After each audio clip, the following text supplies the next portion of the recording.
Hello everybody, welcome back to Boss Rush at Night E3 2021. This is night 3 of our coverage, night 2 of E3, and we have a lot to unpack. I am your host, Corey Deering, and alongside me today, returning is the host of the PlayStation podcast Crossroads, the PC Muscle Race, sleeveless, LeRon Dawkins. What's poppin'? Also joining us is the host of Arsenal X, the Xbox podcast, the wise Wisconsinite, Mr. Jesse Douglas. How's it going, guys?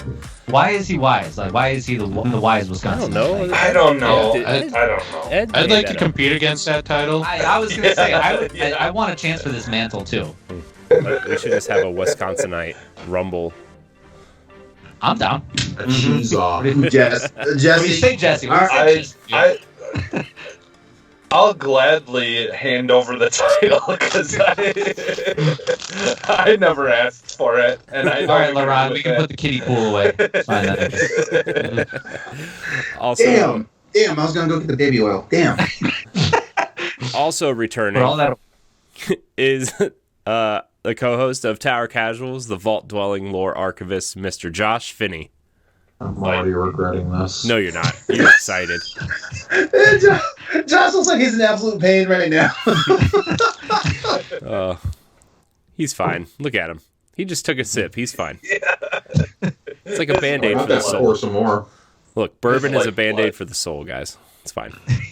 Bourbon is a Band-Aid for my soul, and I don't know what that says about my soul.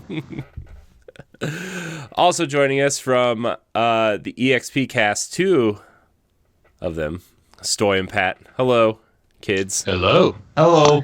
Yeah, kids? Welcome. Everyone's someone's kid. I'm offended for them. I'm older than all you guys, I think. Yeah, probably true. So. It's fine. It's fine. I'll. You know what? I'll just blush and say, "Kid." Aw. Yeah. People do say your ID before you can be on the show. Look, that's better. That's better than what I said to Logan last night. Okay. When he told me that he was adopted, I told him everybody needs loved. So. Jesus Christ! Wow. So, kids works okay. How have we not gotten a strike yet? Because nobody. You know what? If you cares can have about us, hot that's top why. streamers on Twitch, you can have this. Nobody cares about us and our E3 Speaking show. of that, LeRon, when are we getting you in the hot tub? Oh God. When do you want me? Next Crossroads. Oh, boy. Okay. Oh. All right. Boy. All right. Been a while since I sat in the bubbles. Okay. Oh, gosh. Well, we're not talking about hot tubs and wrestling in kiddie pools with baby oil. What are we talking about in this episode? I think I'm fucked.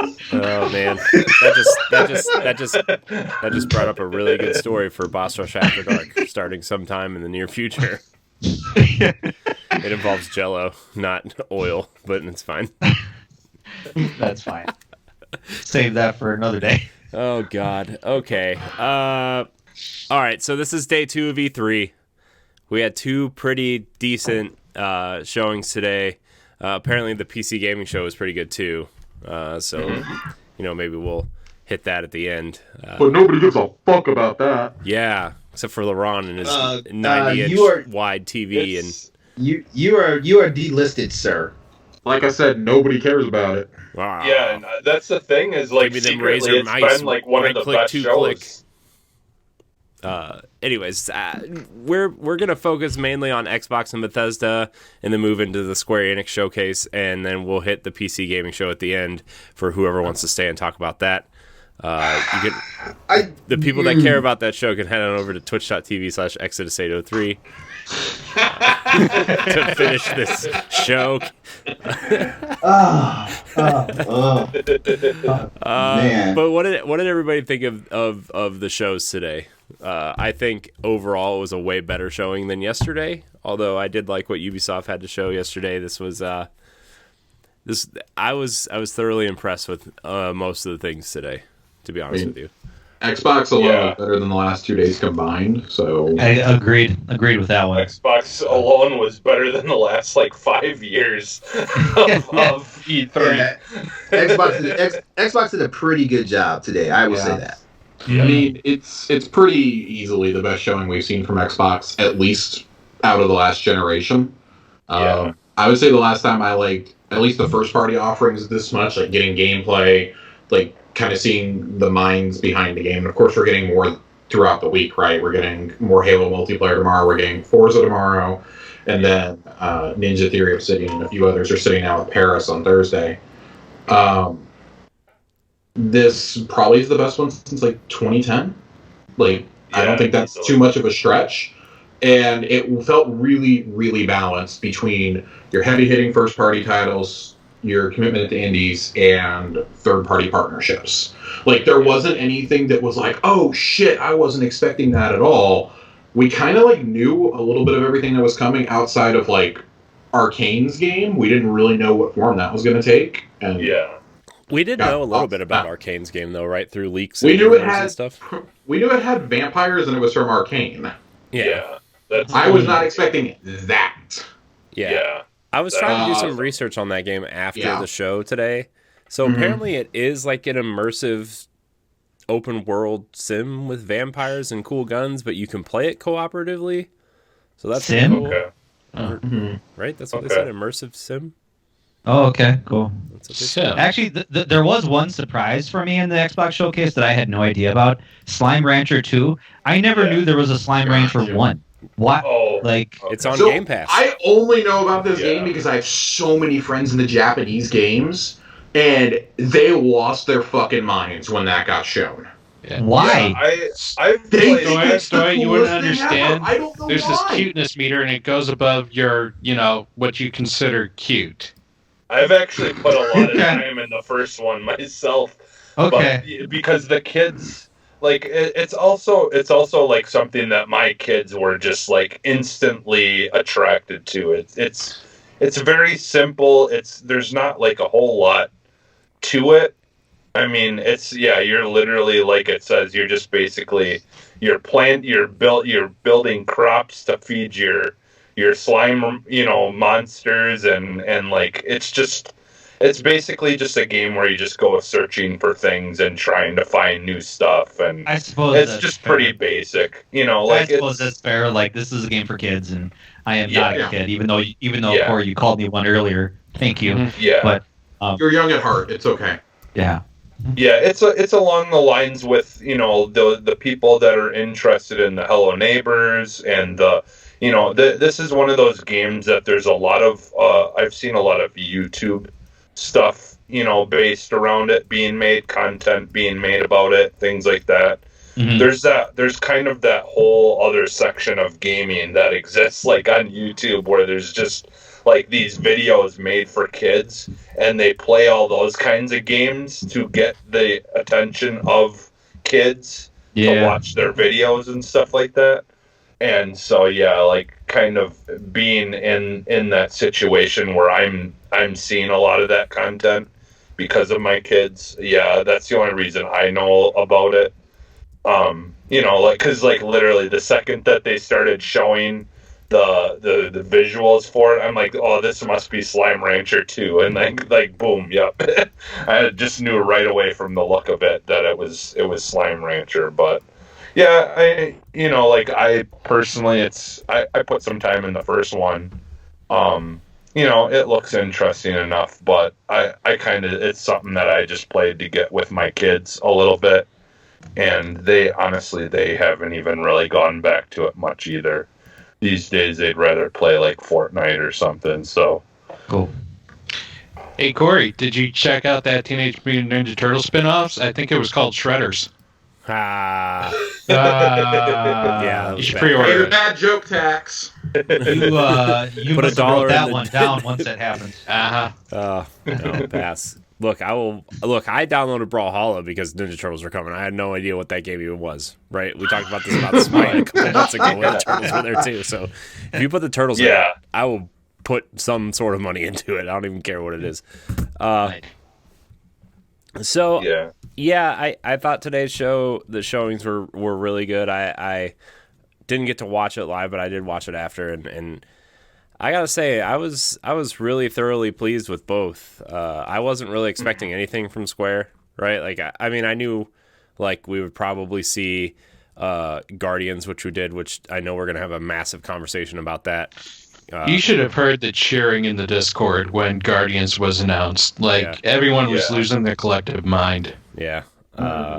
Like that. Well, that was a lot of gameplay they showed. I didn't think they were that far along. I can't believe it was half of their freaking show. It was 26 out of their 48. It was 26 out of their 48-minute show. Mm-hmm. And that Final Fantasy Origins looks cool. So we'll get into that. But I didn't know what I was expecting from Xbox. There was a couple things that I would have liked to have seen, but there was also some new cool things that I was really excited for that I didn't even expect to be excited for. So we'll get into that. But Xbox kicked off their showcase with Starfield. We kind of expected that. An alpha trailer, I think they said it was. There's some cool little Easter eggs in there. There was a map of what was shown in the, I guess, the Elder Scrolls 6 thing. Some people were pointing out that one of the scratches on the dashboard looked like an Elder Scrolls 6 map or whatever. But Starfield was shown. It looks, it seems like Bethesda in space. Cinematic trailer. Right? Yeah. It's I don't know. Yeah, that. I like that there's a release date. Mm-hmm. Yeah, it's further I want to off see how the game plays. Yeah, it's further off than I think we initially thought, although I know Jason Schreier's been saying it's been coming next fall. So yeah, he's been syndrome for a few weeks now. Yeah. I'm just gonna throw my disclaimer out right now. Everything that just had that was not a gameplay trailer or whatnot, like I'm taking it off a grain of salt. Like it's kind of the way I am because I've been disappointed way too many times behind a movie trailer for a game. And then it's not what we get. So I'm just gonna go ahead and put that spoiler out there now for my sake. I can't wait till we talk about the Outer Worlds 2 trailer. Look, LeRon, I will agree with you on that. I think that this one's a little bit different because it is complete. It is in-game in engine. Yeah. That is different than your typical CG trailer. That gives you an idea of what they're at least aiming for, and not just like it's not a Killzone 2 situation, right? Yeah. I mean, with Starfield, I'm not necessarily writing it off, but no, I know you're not. I'm putting that out just like kind of as a general disclaimer. Yeah, there's a difference when it says it's in engine and in game footage as opposed to completely conceptual, like Stoy said, like the Outer Worlds. Mm-hmm. Yeah. So or like what we got at the end with Redfall, whatever it's called. Yeah. Okay. I keep trying to call it Red Dawn, and then I remember Patrick Swayze isn't in this. Yeah. They're probably not Redfall would make me more skeptical just because we don't know anything about that game. Like, at least we understand that Starfield should play like an Elder Scrolls or a Fallout. Yeah. But Redfalls, it's like, up until Corey said open world sim with, you could play co-op. It's like, that shocks me. Yeah, I had expected that to play more like, because what I had been hearing was that it was going to be a vampire game, but along the lines of how Dishonored games are structured. Yeah. Okay. Like this took me completely by surprise, and I don't think it was just because of that, but I'm kind of like LeRon. Like I'm really cautious about games that are CG only, especially like that where we have no indication of where the story is going, the gameplay, or anything, and yet it was still a 5-minute trailer. I think it was bizarre to do one that long, and it was really weird that you chose a 5-minute cinematic trailer to end your show on. If you knew you were going to end on CG, why would you not just have Starfield as your final thing? Right. Yeah. I think it would have been that funny. One is the more anticipated one. I think as opposed to like something way out of left field. I think it would have been funnier to open with Outer Worlds and end with Starfield because I think that would have been hilarious. Yeah, that would have been, Or you end with that Outer Worlds title, like because when that first started airing, I was in a call with our friend Ray, and he was like, oh my god, is this Fable?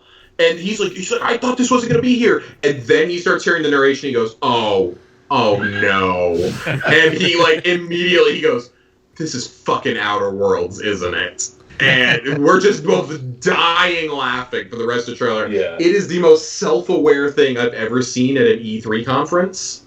And I love it. Like, it's them making fun of themselves. Like Phil Spencer said a couple weeks ago, we want to have a focus on gameplay and not on CG as much as we have in the past. Mm-hmm. Yeah. And, like, largely outside of like your one more thing being a 5-minute freaking trailer, you pretty much delivered on that. Mm-hmm. Which I enjoyed the shit out of that trailer. Like, I liked the story, like the character building. The characters seem amazing. Like, that's the thing. I think the reason that I didn't have a problem with that, and I think they could get away with it. Are we talking about Redfall? Yeah. Okay. All right. Is like the characters. If the characters are at least what's going to be in the game, and it's going to be more like a Borderlands, like, kind of, like, game where there's a lot of humor and you've got these characters that we got to see 5 minutes of, and like what their characters are like if that's still in the game and it's like whatever the game is, I don't care. I did like getting a look at like some characters, and if as long as those characters and that like humor and stuff is brought forward into the game, like, I'm perfectly fine with what I've seen. So I definitely got Borderlands vibes out of that. Yeah. So it's like Borderlands but better, in my opinion, because I like the humor in Borderlands. Like, I liked the first one. After that, I dropped off of the face of the earth for me. So, but yeah. So let's go back to Starfield for a minute. It's still like I appreciate that they showed like the alpha footage and stuff, but like, are we just assuming that it's going to be Fallout in space, or do you guys think it's really going to be something different? Todd Howard made some comments today. An interview with him came out about it. I believe it's getting published tomorrow, but excerpts from it were published today, and he says he's hesitant to describe it as Skyrim in space because he feels like that doesn't do the game justice. But at the same time, that's a really like easy way to describe it, to draw in like more hesitant gamers. Mm-hmm. I think. He says he feels like, the exploration in this is something they haven't done before. Like, they're establishing a world with a ton of lore in it, like they do with Elder Scrolls, and like they've gone on to go do with with Fallout. It's set like in our timeline 300 years from now. Like, those are all compelling things, I think. Mm-hmm. And I think that y'all hit it on the head earlier. We need to see some gameplay of this. And we're probably not going to see that gameplay. At the absolute earliest, you might get a gameplay demo if they do a 20th anniversary event this fall. Other than that, you're not getting anything until E3 next year, because that's how Todd Howard works. That's what I was going to say. I'm not expecting anything gameplay-wise until E3 2022. And that's good. I'd rather you sit down and Game work on Awards, this. I could see some gameplay trailers. I think you've got to sit down and just work on this. Yeah. You can't have another Fallout 76 situation. Uh-huh. Yeah. And this is the first, like, big game out of this acquisition. Like, yeah, Deathloop's coming out. Yeah, Ghostwire. Like, this is why they bought Bethesda, though. Plus, it's for those marquee titles. Plus, it seems like the first big game that's only for Series X, right, and PC, right? Because there's no Xbox One version they confirmed, right? Nothing that they announced that's coming out in 2022 that is from Microsoft is an Xbox One game. Nothing. Yeah. As of right now, Halo Infinite is the last Xbox One game, and I expect it to stay that way. Mm-hmm. I think Forza Horizon 5 is Forza. Yeah. Well, I'm banking on Forza. Like, so on the, like, if you look at the release schedule, like I'm saying, like right now they have Halo projected past that for Right. Forza will probably be what, end of September, October-ish, probably, right? It's November 9th. November 9th. They said, Did they? Oh, they did say that. Okay. Mm-hmm. Sorry, I was like, when I was watching it, I know it was a 90-minute show, but I probably watched the whole thing in like 40 minutes because I was like, No, you're good. It was a day. It was a day, guys. But I got press releases pulled up. We're good. Thanks, We're good. Josh. I'm really leaning on everybody else for this. To be honest with you, we'll help you. I was like, I sent Josh the show notes earlier. I was like, I kind of want to do something a little bit different tonight because there's so much that was announced today. Yeah. And I was like, should we just go over like the 10 or 12 big games and then checklist the rest of them? And if anybody has anything to say, we'll just do it that way. He's like, yeah. I was like, sorry, dude. I still got to watch him. He's like, don't worry. I took novel-sized notes. So I was surprised I could talk 20 minutes about Yakuza. No. No. Yakuza's on Game Pass. denied. Go play it. Next. Denied. I'm excited. I was really intrigued. I'm always intrigued by what Bethesda has to show, even though I'm not the biggest Bethesda fan. So I'm interested to see what Starfield has to offer in the future for sure. On the topic of Bethesda, obviously they just announced I think most of their backlog. Yeah, back to 360 and PS3 is going to be up for Game Pass. Yeah, and there's even weird games on PC Game Pass like Fallout Tactics and some of their other obscure games that nobody really remembers. So on the subject of those games, Fallout 1, 2, and Tactics, as well as I think the very first Bethesda game ever, like Ark, whatever it is, Ark Escape or something. I don't know what it's called. What do you think the odds are of them re-releasing those games for the first time ever on a console? I mean, that would make sense, next right? Year. As like some sort of, because you're not getting Fallout 5 for like a decade at the rate they're going. So why not just put them out? Like, if you're going to unify everything, at least make them available like via cloud or something. Yeah. I don't know. You think those games would run well on console? Like Diablo 2 could barely run, and that's why they're working on that from the ground up. Almost. I mean, so Bethesda has 4 studios right now, and 2 of them are basically doing fuck all. Yeah. One of them's a mobile studio, but they already have another mobile division in Alpha Dog. Oh, Fallout Mobile's not working out anymore, huh? Fallout Mobile's doing great. It's Elder Scrolls Blades that's killing them. Oh, yeah, that's right. I forgot about that. And then there's a studio right here in Dallas that only does VR, and we all know how Microsoft feels about VR. So how do they feel about retool one of those to be a support studio. Yeah. One of the cool things they mentioned about that Bethesda game on Game Pass was they talked about Doom Eternal finally getting their optimization for the Series X. Finally, I've been waiting for to play it. I expect that you're going to see that with most of these titles, just like you did with the initial back catalog. They did like 5 or 6 titles. I expect the Dishonored to get the Wolfensteins like over the course of this year. Like, hey, we got 10 more games for you, and oh, what a surprise! They're all owned by us now. Yeah. Well, I thought they mentioned that almost every game that Bethesda released today was going to be getting some sort of like 4K 60 frames up to 120. I think Doom Eternal is getting 120 frames. Doom is the one they specifically mentioned as 120. Yeah. And I know they already mentioned Wolfenstein 2 is getting a Series X optimization patch at some point also. Not today, but they mentioned it at some point. Yeah. That's why Microsoft is killing it. Like they're just like they're updating all these games with just a simple patch, Yeah. PlayStation's like, we got Ratchet. You want this game? You gotta go and buy it from a scalper. Believe in they do have better exclusives right now. So. Yeah, but they're coming to PS4. Which is a good thing. Anyways, I should have gotten rid of my PlayStation. That's that's your stupid fault. I know it is. I bought a Series X with that money. Okay. Speaking of, tell me about Halo. Corey. Yeah. Okay. So we're gonna talk about some Halo Infinite shown off for the first time since that weird demo that they showed off that didn't have any lighting effects in it or whatever that everybody criticized. The Craig trailer, as people have coined it. Well, it looked like fucking Halo. What else do you want? Didn't we just get a new trailer though recently? Yeah, today we got a new trailer today. No, we haven't had anything since before. No, I thought we got one last week or a couple of weeks ago. That was for what ODST. I thought that was for Master Chief Collection Season 3, I think. Yep.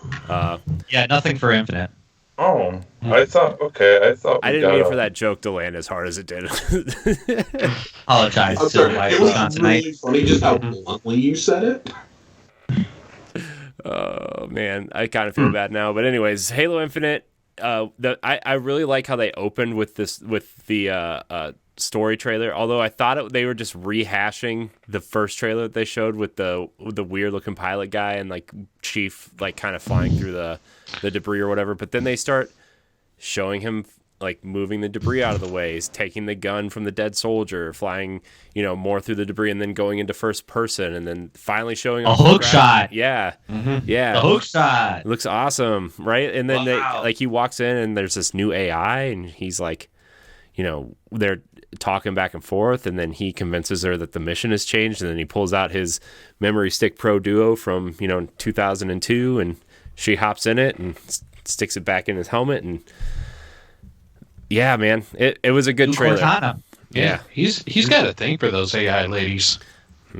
I mean, Got that soft spot. they're programmed to do what he wants. What can I say? Yeah. Like, Well, I there's not like a lot how- of there's not a lot of 9-foot tall women out in space, I guess. So Yeah, I like, he's got to deal with AI. yeah, I like how the notes have "Where's Cortana?" Like, don't you have a Windows 10 machine? She's in your house. yeah. Yep. That's what Giant Bomb said. They were like, they made that joke. It was pretty funny. But then they showed. Oh, I didn't even catch that. Yeah, they showed off some cool multiplayer stuff. It looks like Halo multiplayer. It looks like Halo 2 and 3 multiplayer is what it looks like, which I think is what everybody wants, right? But That you know, samurai armor looks pretty. It looks like the Halo 2 and 3 multiplayer, but with the quickness and the mobility of a respawn multiplayer game. yeah. Like, I felt like at times with the grappling hook, I was watching, like, the next iteration of Apex Legends. Mm-hmm. Yeah. And that's really exciting for me, is that Halo is finally going to be sped up, because holy shit, I love Halo, but we need sprint in these games really badly. Yeah. Mm. We had sprint in Halo 4 and 5. Nobody liked them. Yeah, but the I think adding to that is just the traversal elements. Yeah. And that's what the hookshot kind of brings. It's like it starts to add a little bit of verticality to the. Well, that to he's got the passive. arm shield that he pops up at one point. Mm-hmm. The commentary from the AI is hilarious. Yeah. Yeah, the no scope kill that The made no me- scope kill, Yeah, I laughed. stealing the flag, that What was did- funny. Like, you better haul ass. What did the AI chick say? She was like, "Let's cause some damage or something when you picked up the heavy weapon or whatever." Yeah, something was like that. something like that. Yeah, I a lot of cost damage. I really like the multiplayer though. I'm glad that they're going to do a focus on it tomorrow, because like I was in a chat with our friends Nerd Generalist and Colonel Panic today while this was all going on, and they were like, "That was it? That's it for Halo? Really?" And then we found out they were doing a showcase after. They're doing something almost every day of the week this week for Infinite. So this was kind of like your big teaser for the week, I guess. Yeah. And I like that they didn't go with another campaign demo. I was really afraid they were going to do that, but continuing to show cutscenes that are probably at the beginning of the game. You have the initial reveal trailer, which is definitely from the beginning. You have this, which takes place probably right after. But like, just how they really like, I feel like they captured Chief in a way that they didn't in Halo 5. Like, notice when he's going through space, like, how carefully he's moving the human bodies to the side, but he's, like, just chucking the Covenant bodies out of his way. Mm-hmm. Yeah, And just throws the Jackal behind him, but he's, like, tenderly moving the Marines, and he's, like, looking at them, like, almost longingly, like, when he goes to pick up the assault rifle, especially. Yeah, when he went to pick up the assault rifle, I thought he was going to take the dog tags off of. Like, I thought that would have been even cooler if he just like grabbed the dog tags off of the soldier. But he didn't even take the assault rifle. But Nothing is more Xbox than hearing Steve fucking Downs talking. Yeah. Nothing. It's like as synonymous with Xbox as the Microsoft logo at this point. Like Steve Downs' voice. If he ever retires, just end Halo. It's over. It's done. Or and start a new series with a new Spartan or something. Like right. You can't have Chief without Steve Downs. No. That's why he had it to was go like with coming home. Yeah. Well, yeah, and the big news for that is the multiplayer is completely free. Mm-hmm. Yeah. Like, So, I mean, they announced that last year. We got that confirmed last summer. Yeah. Oh, okay. But, I mean, I think reiterating that was a really smart idea. Though. Absolutely.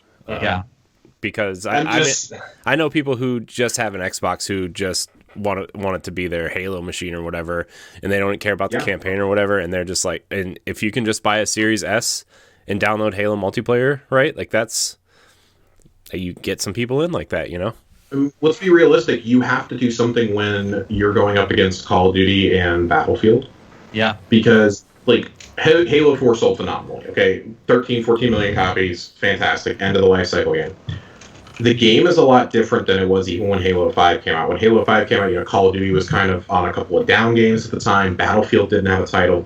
You were okay. Battlefield was like doing World War I think, that year. Mm-hmm.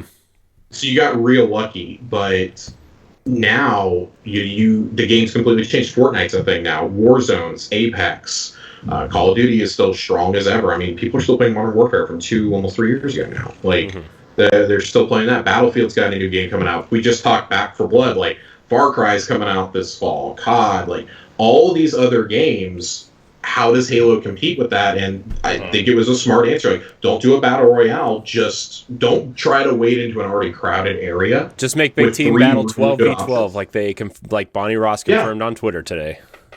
Right, do that. I mean, hell, bring back Guardians' Warzones mode. I don't care. Like, bring those back, and I think you have a great solution, especially if it's free to play. Like, I think that's a great solution. That's going to keep your player base continually big. And I think it's smart releasing Halo this year, especially because the big rumor, right? I mean, it's all but confirmed that Call of Duty is going to be World War II again this year, right? Josh, I think you just mentioned that. Yeah. Battlefield's coming out in October, right? I feel like Halo could be bigger than Battlefield on Xbox to a certain audience.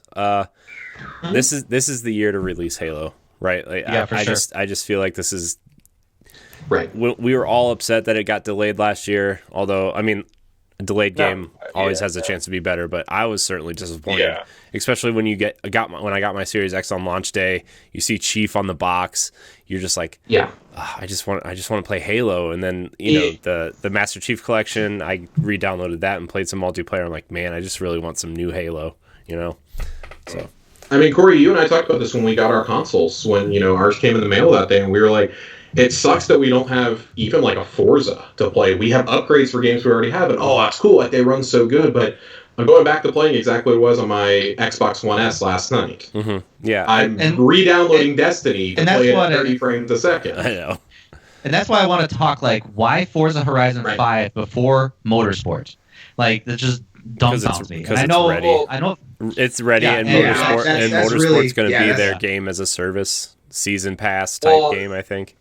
Yeah. Well, the thing is they've been working on like overhauling the engine for the actual Motorsports one for a while, and a while back they were reporting about people from franchises like Grand Theft Auto and all these big massive open world developers, people like that they're actually working with to try to come up with a better, something new that really changes, the motorsports feel and stuff like that, without making it feel like too much like Horizon, but still feel like its own thing.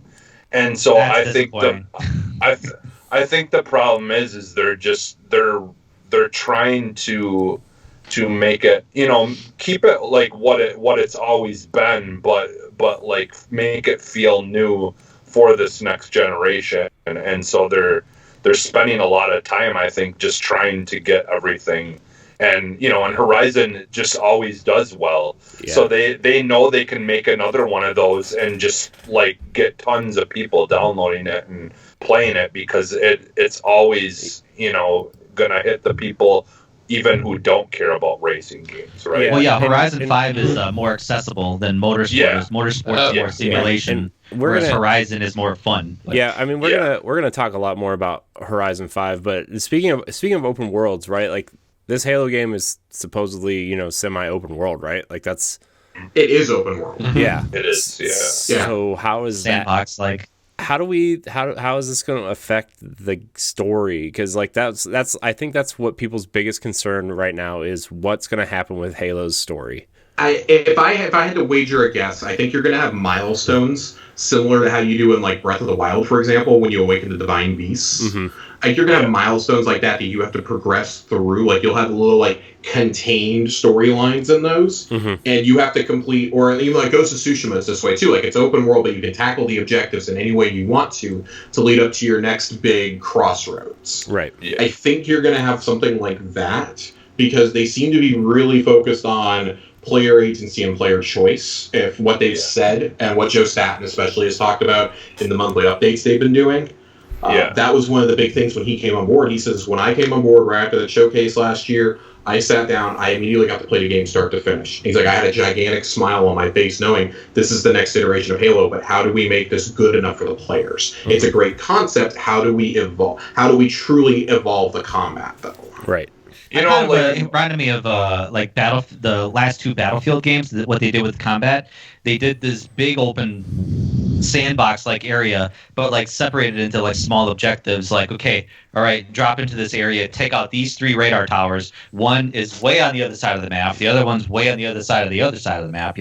So Right. that's a vibe that I get from maybe what they were talking about with like, oh, it's a big open sandbox style play, so you can tackle the objectives in any order that you want. Go free these prisoners, go take out these AA guns, whatever. So I would like to see more of like something like a Tomb Raider brought into it, where you can like find like artifacts of like these different like information or things that about these different factions of aliens and things that have lived out in that area, or maybe the people who had inhabited the ring, long before, or like more lore type stuff that's hidden in the world that can like dump. I think that's what the terminals serve for, right? Like, I mean, I wish they would go deeper on the terminal stuff, but I think that's what those were for, right? Like, you go out of your way to search for them and read about the lore and the skulls and everything, finding skulls and stuff. I bet there'll be some sort of collectible this time around, right? I feel like that's something that Halo has kind of. It's an open world game. There's going to be collectibles, and I'm not jazzed. I don't know. Like, I understand you want to evolve Halo, but that's like, I feel like that's evolving it in the wrong way. That's the complaint we always have about Ubisoft games, right? Is they're artificially padded with so much side shit to do for these 100% completionists. Yeah, but it's not like, keep that out of my Halo. It's not like 25 or 30 collectibles though. The way Assassin's Creed is structured is like, oh, this lady needs you to take her kid to the pig store and gather some bacon, and then you have to fight some army guys there, and you murdered them in front of this 7-year-old, and she's like, "Thank you." Right, but I mean, like for example, like there are certain artifacts to hunt, like Odyssey, for example. Like if there were like ancient Grecian masks to hunt and things like that. You had to do all of those to get like the true ending, and I hate stuff like that. Don't do that. To and my there Halo. was like 100 of them. 100 of them. Yeah. Don't do it. Don't Like, do that. it's To my like, Halo. That's not the Korok seeds. No. I just want. You mean you didn't collect all the 900 Korok? Korok seeds there, Jesse? No. And get that big Sorry, old I did not want the golden maybe shit. 200. I feel attacked right now. I got all 900 Korok This is a safe place. I got all I 900. love collectibles and hunting them. So that'd make me excited. Well, I just spent 5 minutes trashing your opinion everywhere. Yes, you did, sir. Oops. I was actually going to bring it up at the end of the whole thing, because I'm like, if someone knows everything about collectibles, if it has an achievement or a trophy behind it, that guy down there will get it. I have platinum like the last 5 Assassin's Creed games. See, I complain, but I'm gonna do it. The whole time I'm gonna be sitting there messaging Corey going, God, I fucking hate this. This is bullshit. Well, time for another 3-hour grind session of finding these damn masks. Right? Like, I'm single-handedly keeping the Kentucky bourbon industry in business when I play these games. State of Kentucky thanks you, sir. I'm seeing that trailer today though. It made me really excited for Halo. Same. Yeah. I'm really excited. Hey. So And you know what I was thinking of earlier? I was actually thinking of those the screenshots that they had released a while back of the game and the state of the graphics and what it looks like. yeah. Since that's what I was thinking of.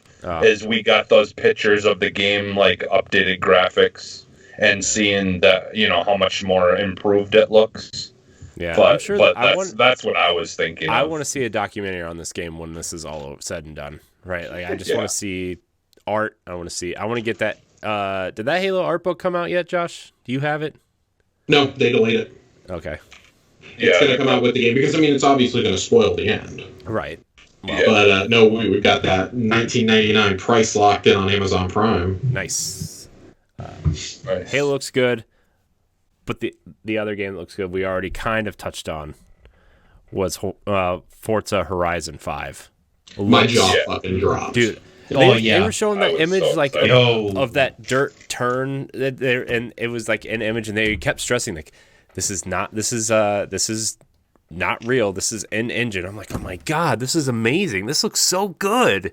That And was then such a boom, perfect they marketing come- strategy too. Just hey, here's a photorealistic image. Oh wait, look, there's our cars driving through it. Yeah. Mm-hmm. Yeah. Check out this cactus. All the needles individually put in there. Bam. Yeah, I like how they right stress there. like with this power of the Series X, we had enough power to generate each individual needle on this cactus, and I'm like, So- I mean the one that I'm just gonna run over at some point with this giant cheetah. Yeah, you but know- you'll see those so you needles know- flying off of it when you hit it. I hope those Yeah. needles fly and hit my driver, and he's just like, ah, God, fuck. So you know, I'm absolutely ready for it on PC. You know that. Yeah, Yeah. I love Forza Horizon. I know, Jesse. I know you played the crap out of 4. Still do. I love it. I'm too. still Actually, playing. the upgrade to the Series X was, Yeah. man, that was talk about a huge upgrade. Because sometimes upgrades like are just like little ticks in graphical quality, but that was like playing a completely different game. That It was a wild. big upgrade, and then I just bought an OLED a couple of weeks ago, and the first thing I booted up was Horizon, Yeah. because that's like my benchmark now for like judging things. I'm just like, Yeah. oh my lord, this is incredible. I showed this to my girlfriend when she woke up this afternoon. She's like, at one point she saw the rock formation like y'all did. She's like, that's gotta be a picture, right? Like there's no way that's in game. Mhm. Yeah. And then I showed her the actual gameplay, and she goes, oh my god. Yeah. Like she doesn't even like racing games. She's like, that may be one of the 2 or 3 best things I've ever seen in my life. And just think, this is the team that's making Fable. Josh, I know you said you Yeah. had that tweet earlier, but like, Jesus Christ, if Yeah. Fable looks remotely anywhere close, Take your to this- time. Take your time. That's all I'm gonna say. Yeah. oh, Yeah. but man, Forza Horizon 5 looks amazing. It's in Central America, in case anybody missed it, which is I think is a cool setting. What Yeah. pop culture franchise is going to get the DLC this time? So we've had Fast and the Furious, but we had that tie-in with Horizon 2. We had Hot Wheels in number 3, and we had Lego in number 4. Is it time for another Fast and the Furious tie-in since we're going to Central America? Narcos. It's time to bring back the Yeah, micro. there it goes. I mean, it's To be a crossover with Far Cry 6? I mean, it could happen. Yeah. I mean, Yeah. running some drugs through the Mexican jungle there and jumping over like Mayan ruins. I mean, Speaking of, where's my Smuggler's Run sequel from PS2? Need that. You're going to see the guy from Just Cause parachuting in. Oh, yeah. Do we have anything else to say about Forza Horizon? I mean, I know. It looks I if I you're had one little go thing. watch it. I had one little thing that kind of threw me for a loop a bit, is that they have this kind of adaptive AI within the game that tracks your progress. So like when you're playing the open world style with like multiplayer, if you like to play particular events or particular games, that AI will trigger you to like send automated messages to your friends to say like, hey, do you want to play Horizon Arcade? Hey, do you want to play this with me? And it does it automatically without, you like manually sending a message to them, which kind of is like, okay, so this video game you're telling me is kind of self-aware, which is kind of interesting. I mean, I imagine you could turn it off, but it just seems kind of weird. That's cool though. But like, I mean, they want to direct you to the experience you'll want to have though, right? I mean, that's Yeah. Yeah, and they and I know they said like, oh, Forza Horizon is best played with friends, and I was like, nope, get people out of my Forza. But, I don't play Forza with friends at all. I don't either. Yeah, but yeah, so. And also, too, they have that game-making mode where, like, you can make your own mini-games. That's kind of cool. Yeah, that is. Oh cool. yeah, the Grand Theft Auto Online, Yeah. like track maker. That's gonna be huge. Yeah. Yeah. They're basically doing Forge for Forza. This is going to be massive. Mhm. You think? The Yeah. battle modes I've sorely missed from Mario Kart. You think they're gonna have another Halo crossover like what 3 did? They have. I mean, they did. yeah. They did one in 4 too. Did they? Yeah. Yeah, they had they a whole mission with Jen Taylor as Cortana in it, Oh yeah, maybe that's the one I'm thinking of then. with pelicans flying overhead and everything. Yeah. Yeah. Yeah, and you got to actually drive the Warthog this time around. So. Okay, well, the next game on our list, we kind of touched on at the top of the show, is the new Arcane title, Redfall, which is a co-op immersive game versus vampires. You're hunting vampires with Borderlands-style stake guns. So, So is that so is Vampires going to be the 2020, the 2021, 2022 theme? Yeah. Because wasn't 2020 and part of 2021 like the whole live die repeat thing? We've got all these rogues that came out. We got games like Returnal, stuff like that. There's there was another one I can't think of. Deathloop, yeah, Deathloop is still coming, stuff like that. And now it looks like we've got the vampire renaissance happening all over again in video games. Yeah, why? So, I mean, that's cool as long as we get a Legacy of Kain game at some point in the next 2 or 3 years. Well, here it is though. And Josh, I hate to tell it to you, but since we're getting all these renaissances and all these games, get ready because like 2023, 2024 is probably going to be zombie nightmares again. We're getting zombies this year. Yeah, we're not getting. Yeah, but that's going to be the catalyst. That's going to be the catalyst. They're putting them in Call of Duty. They're putting them in Back for Blood. That's enough zombies. No more. Back for Blood is a zombie game. That's what I'm saying. You're getting zombies already. We don't need it anymore. It's not a game that's borrowing a theme, to just pad their player base. At least take them away. Take them away. No more zombies. We're leaving them behind with The Walking Dead Season 3. At least Rainbow Six Extraction changed it up and gave us alien infection instead of undead infection. No, they just took a failed Call of Duty mode and made a whole game around it. I don't understand why they didn't keep the name Parasite. I really like that name. Yeah.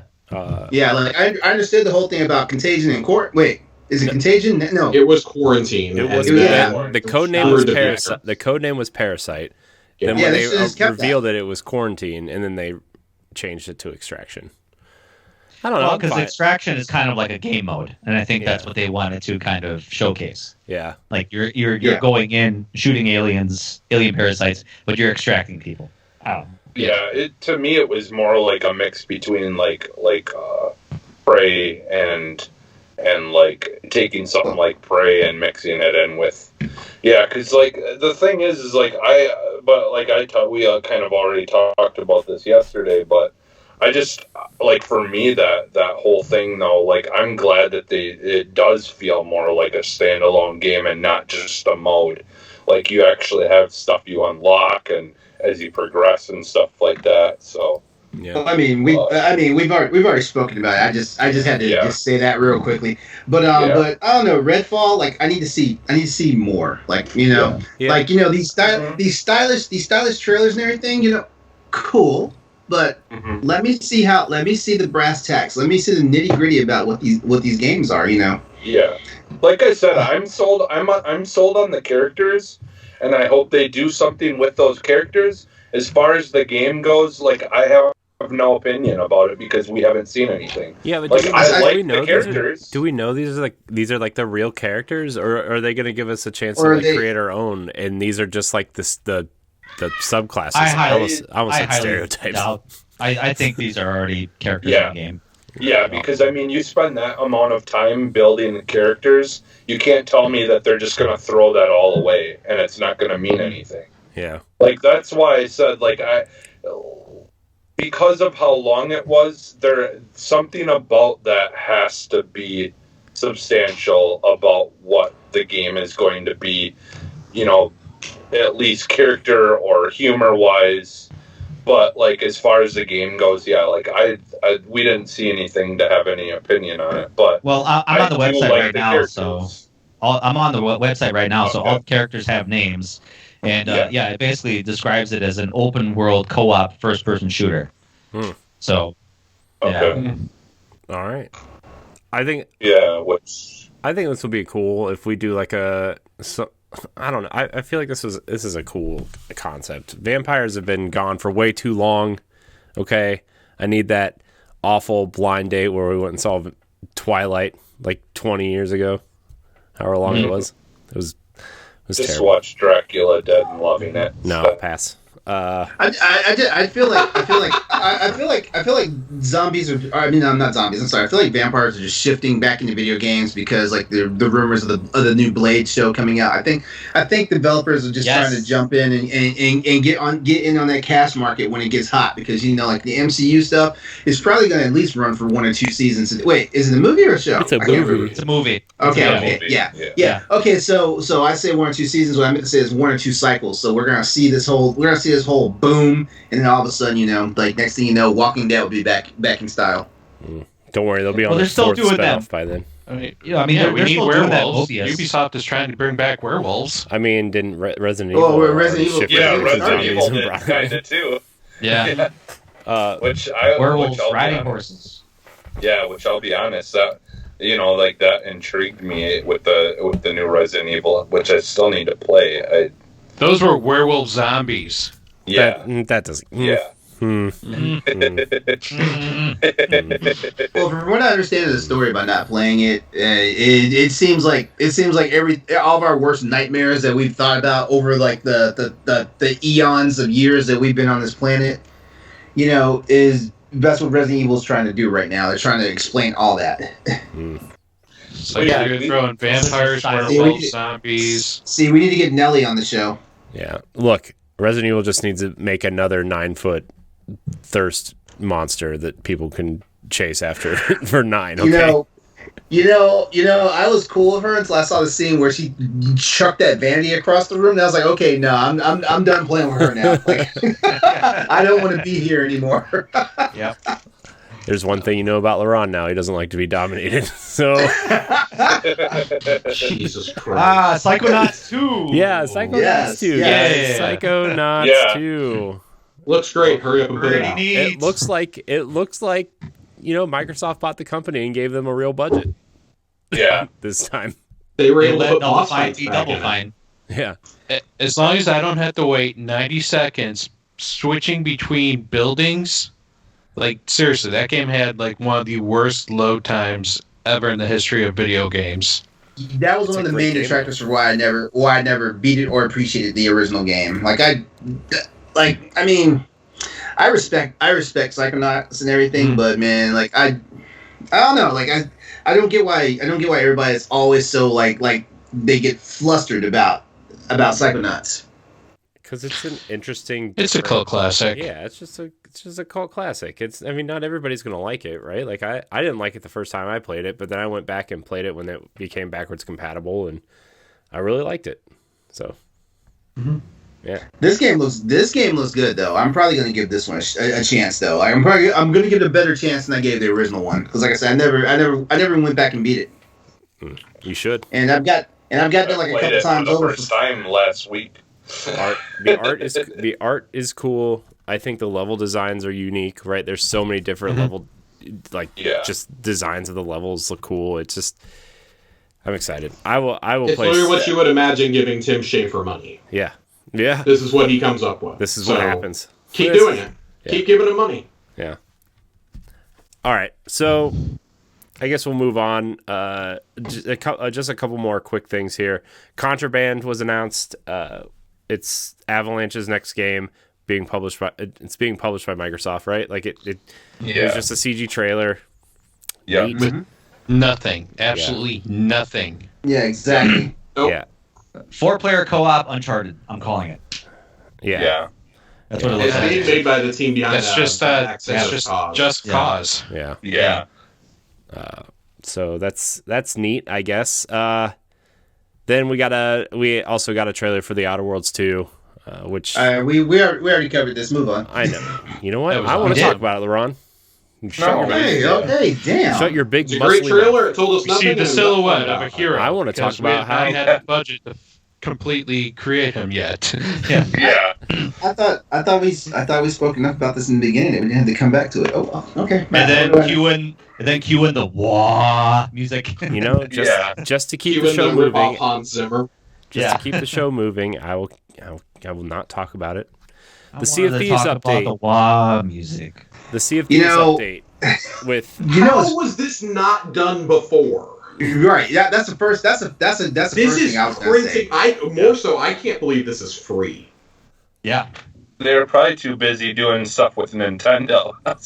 When I saw this, I was like, oh, there's no way this isn't like a $20 expansion, and I was perfectly willing to fork that out. Mm-hmm. Like, my girlfriend plays Sea of Thieves all the time. I would pay $20 for a Pirates expansion, but it's free, and it's got like a standalone story and stuff. Hell yeah, give it to me.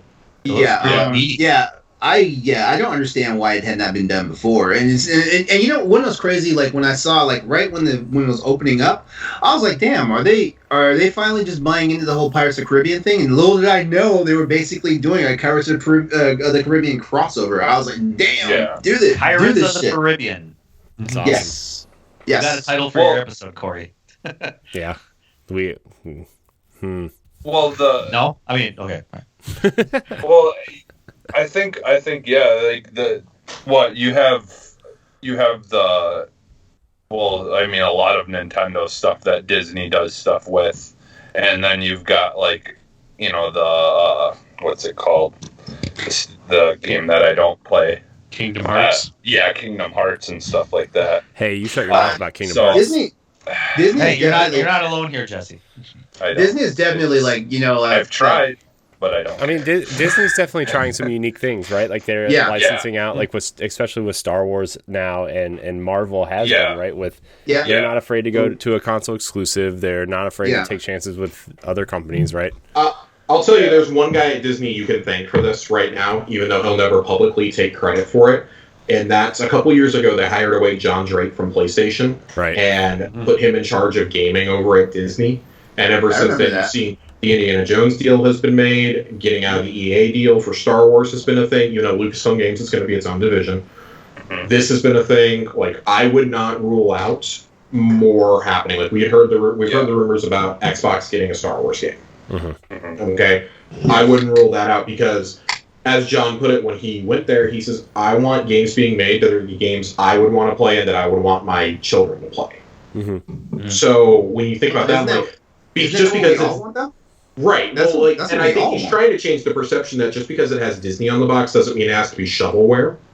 Like, it can actually be a really well thought out game. Like, Kingdom Hearts is one thing because that's an original story that you go to Disney Worlds in, and that's Square-Enix handling. Like, that's kind of like the exception to the rule here. But I think the higher ups at Disney, seeing the success of the Spider-Man partnership, for example, has made them a lot more willing to take chances. Like, oh yeah, we'll let Bethesda and Machine Games make Indiana Jones. We'll let Microsoft. We really like how they turned Sea of Thieves around, and they've kept it going consistently for 3 years now. We'll let you do this. It makes sense. It makes sense for everybody. And hey, we can sell those cosmetics in the game then to make you look like Jack or make you look like Turner or Barbosa or whoever, and we'll make money from that. That's all this is. This is how do we make money? And this is a no-brainer. Well, and you can't tell me there's not going to be a pirate hat with like the Mickey logo on it or something. Yeah, you can't tell me there's not going to be like some sort of Disney skin for your boat and stuff. Yeah, well, it's not that like ship, and then you get ship cosmetics. Like, of course they're going to let you make it look like the Black Pearl or the Flying Dutchman.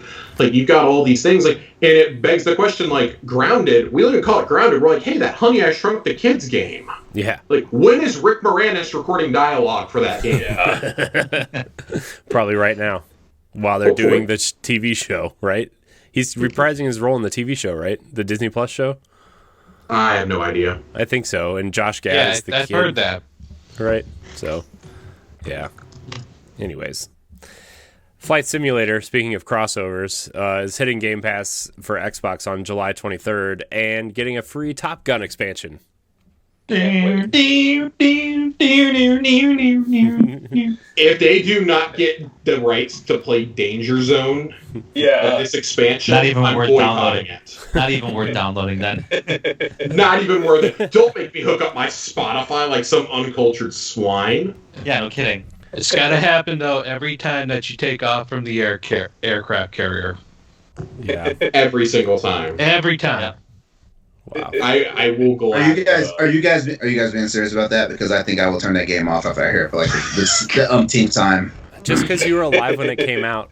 You know what? You can take your sour grapes and you can go back to PlayStation. Okay. I need you guys a brief bit of history here. Okay. Yes, I was alive when the movie first came out. Yeah, that is true. But also, I served I served in the United States Navy. So I had the wonderful pleasure of sitting in a class that was supposed to be about sexual harassment, but we're all watching the damn Top Gun movie. There was no sexual harassment whatsoever in that movie. What are you talking? Sommerville by buddy Playdead down. Sommerville. LeRon? Nope. Nope. Anyways, I actually thought this was a Playdead game, but I guess this is what was the name of the Jump Ship or something like that? That's the name of the developer. Yeah. Yes. So, Yeah. Josh, you said that these were some of your favorite games of the show. So Sommerville and Replaced. Yeah, I'm super excited. Like I love Limbo and Inside. Those are two of my favorite games, maybe ever. This. Seeing this. Oh, go ahead. Oh, I was gonna say that the studio came about by them splitting, right? Like this is that team, right? Yes, the co-founder of Playdead actually made this studio. This game was announced back in 2017, believe it or not. Yeah, with a piece of art, like just. I mean, it's a game from the guys who used to run Playdead, so I'm not surprised. Mm-hmm. Like the fact that we're getting this before Playdead's third game is actually like nothing short of a miracle. Mm-hmm. But I fully don't expect this game to come out for like another year or two. Yeah, it's not coming out in 2022. So, I mean, I watched a little bit of the trailer. What kind of game is it? Is it just like a? It plays very much like Inside, though. Like that's what I was saying when I was watching. A runaway simulator, basically. Yep. Yeah, which everything's gonna hurt you. Like Inside told a really compelling story with no dialogue at all. Like just got kind of playing on your emotions and whatnot. If it's like a Playdead game, it's probably gonna be like 2, maybe 3 hours long. You can do it in one sitting. If they kill the dog, I'm gonna be very upset. If they kill the dog or the little boy, I'm throwing hands. They can kill the little boy, just don't kill the dog. The sanctity of human life, sir. They killed the baby like, oh, shouldn't have been there. Well, dumbass did walk towards the door, so. I know. Well, I think this, I just was pulling up something about this, the Sommerville or whatever, and this, it's Rock, Paper, Shotgun website. Catherine Castle said that it's like Arrival meets Inside, which I think is a really good comparison. Yeah, I mean, it's literally an alien invasion instead of, like, zombies. Oh, is that? Yeah. Oh. I really like that scene where you're escaping through that corridor and that guy is like kind of laying down covering fire with some laser sword or something like that. That was cool. Yeah. Like how you're running with your partner through like the town while all the ships are like crashing down. Yeah. Or like shooting like that. Like when I saw that, I was like, yeah, this is how I know this is a game for me. Like this is instantly up on my list of like things I must play the second it comes out. Oh yeah. Yeah, it's on Game Pass day one. Yep. Hey, are those not like that's like the best slogan you can hear now instead of pre-order now? Yeah. Game Pass. Yeah. I mean, everything shown. They showed 31 games, and 28 of them are coming to Game Pass day one, right? I think Battlefield, Far Cry, and what was the fourth one or the third one that's not coming? Diablo, I guess would be it, right? Diablo 2 is not coming to Game Pass. Yes, makes sense. So. Yeah, man. Anything you watch today is coming to Game Pass, and Battlefield will be there sooner than later. I guarantee it. If you have Ultimate, so. Well, it's EA, so it'll be on EA. It's just like how do you not walk out of there going, this is like the best value in the business? There's no way. Yeah. I don't understand people that have an Xbox and don't have Game Pass who remotely are interested in playing more than 1 or 2 games, right? Like. Yeah. You know, I mean, unless you're like the Call of Duty Madden guy, right? Like I was telling you, I just don't understand Eddie B. Nobody does. Okay, no, Eddie B doesn't understand Eddie B. I used to play all my indies on my Switch, and then Game Pass started making all these indie deals, and almost all the ones I was wanting to play were coming here. Like and I'm sure it'll be on the bullet point later, but for example, 12 Minutes is one of my most anticipated games of the rest of the year. I was fully ready to shell out $20-25 for that game. It's coming to Game Pass though. Like I'm probably still gonna buy it because I've been waiting for it for so long. But that's cool because I've got friends who are really like budget tight. They've got like 2 or 3 kids, and they're like, "Oh, thank God, that's $20 I don't have to spend on another game. Thank God it's coming here." Right. It's like I don't have to choose between this and like saving up for a bigger game I can play with my friends down the road. Yeah, like I'm looking at the list of games that I want to play this year, and most of them are coming to Game Pass, and I'm like, well, okay, well, I guess I'll save my money for like Mario Golf and Breath of the Wild 2. That's literally what I said. I was like, oh, this and the Ascent, and there was something else that was coming that I was wanting to play like later on this year. I think Lake is coming to Game Pass also. Like, I saw those. I was like, oh, thank God! I wanted to play all these. I now have money for Mario Golf. Yeah, without having to like bribe my girlfriend. Tunic Tuesday. I can't wait. I want to play Tunic. Yeah, that's the other thing. Yeah. The 40 demos are coming, and Tunic is one of them. That's another one. Didn't they say that's coming to Game Pass day 1 too?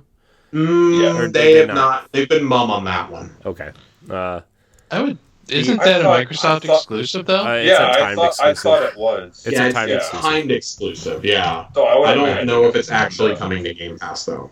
I'll do some research while we're talking. The other game, Josh, that you wanted to talk about, and I actually wanted to talk about too, was Replaced. Which I think they showed this game off a couple years ago under a different name, which I think it was called The Last Night. No, I looked it up when you asked me that too. It is not actually. That game is in development hell and may never actually come out because of legal issues. No, totally different studio here. Oh, okay. It has the same vibe. It looks really cool. I love the art style. I think this game looks amazing. This looks like something I will play as soon as it drops. Same. Absolutely. Kind of gets that Katana Zero and Dead Cells vibe. Yeah. At least in terms of like gameplay. Yeah, it looks so good. So good. Yeah. And the last big thing I want to say here, guys. Finally announced this holiday. It's the Xbox Mini Fridge. Yeah. They're in on the joke. I know. Yeah. It was awesome. I loved it. Like the show ended, and then they then I thought I just let this video skip, and they were showing like the Game Awards reveal trailer because it was just it was just kind of like a recut trailer for that. But then they just showed, yes, it's really happening. They actually put that line in the trailer. Xbox and chill, they say. Yeah, I loved it. Yeah. So, that was great. Is there anything else anybody wants to touch on from this list? I know they announced or they talked about 30-something games today. Stalker 2. Yeah. Yeah. Well, there's a lot of. Don't we have a bunch of stuff in here yet that was shown at it? I mean, just small stuff. I'm not trying to stay up till like 1 o'clock talking about all these games. Yeah. I do want to talk about Plague Requiem. I just I actually just wrote an article right before joining. Yeah, I just wrote an article about it, the release of it, joining. But I was actually surprised. I mean, this was kind of like a sleeper hit, and I didn't expect a sequel. All of a sudden, I saw like the pile of rats. Mm-hmm. Yeah, it's like, oh, this is Plaguetale. Like, that's cool.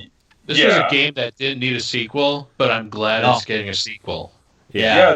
This game has gotten a lot of. It's gotten a lot of people that have talked about it more recently playing it even. It's had a long time. It's one of those games where people just keep on finding it and talking about it. Yeah, it's on Game Pass app. Yeah. Mm-hmm. No. It was a really good game. Probably Focus Interactive, one of their best ones, with such a kind of like a deep personal story about having that connection with your younger brother and protecting him through this plague, and obviously, the backdrop of like this medieval French state or whatever was really good. So definitely a game that I think should be on not everybody's radar. Not a lot of people will probably be interested in that gameplay, but the stealth mechanics were kind of iffy, but it was a great game for sure. Yeah.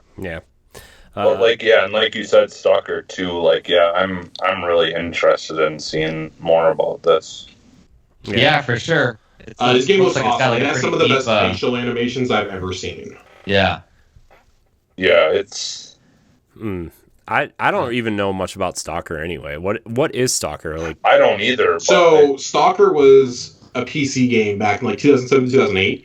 it was one of the very few things that like actually used games for Windows back then. Mm-hmm. And what it was kind of in a crisis situation where it was like couldn't run well on like current PCs or anything. Mm-hmm. But what it is you're a soldier who is sent in like an alternate timeline to Chernobyl. Like the whole game's in like Russian and Ukrainian, like with subtitles. Yeah. But you go in there and there's a lot of monsters that live in there that have like been mutated because of the radiation throughout the years, and like you have to wear radiation suits and this and that. But sounds a lot you're hunting. Sounds like Metro. It's like Metro, yeah. but I got it's huge a Metro scarier vibes Metro. from this game. Yeah. And it's open Yeah. world. Yeah. So Yeah, they I'm pumped.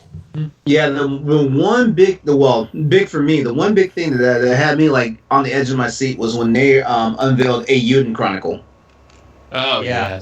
yeah. What? I did not see that come to Game Pass. 3. Yeah. I'm legitimately shocked that was at an Xbox show. Yeah. Yeah. Yeah.